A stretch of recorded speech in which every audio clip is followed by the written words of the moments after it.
Second যে category যাদের জন্য আমি সমব্যথী না, তারা হচ্ছে যারা তোমরা তোমাদের হকগুলা নষ্ট করেছো। দ্যাট ইজ আল্লাহ সুবহানাহু ওয়া তাআলা তোমাকে যে তোমার লাইফটা দিয়েছে, তোমাকে টাইম দিয়েছে, তোমার যে মেধা দিয়েছে, তোমার যে এনার্জি দিয়েছে, এগুলো সবই আমানত।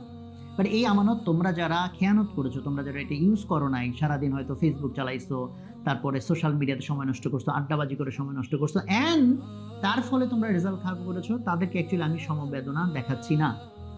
তাদের জন্য আমার পয়েন্ট হচ্ছে যে তোমার লাইফ এটা একটা আমানত, তুমি এটা নষ্ট করতে পারো না। তোমার প্যারেন্টস, তোমার চারপাশে সবাই যারা তোমাকে সাপোর্ট দিয়েছে, যে সৃষ্টিকর্তা তোমাকে জীবন দিয়েছে, প্রত্যেকে তোমাকে রেসপন্সিবিলিটি দিয়েছে। তুমি এই রেসপন্সিবিলিটি যদি শোল্ডার না করে, এই রেসপন্সিবিলিটিকে তুমি যদি ইগনোর করো, অ্যাকচুয়ালি তোমার যে যে আজকে যে তোমার হতাশার যে কারণ ঘটেছে, সেটা অ্যাকচুয়ালি তোমার প্রাপ্য।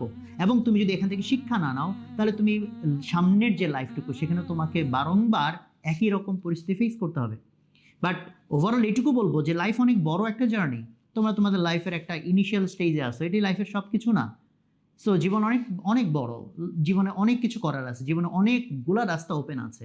কাজে এখনো যদি কেউ আবার তোমরা তোমাদের মতো করে এনার্জি সঞ্চয় করো এবং নতুন করে আবার একটা জার্নিতে তোমরা সংকল্পবদ্ধভাবে ট্রাই করো, এফোর্ট দাও, ইনশাল্লাহ লাইফ ঘুরে দাঁড়াবে।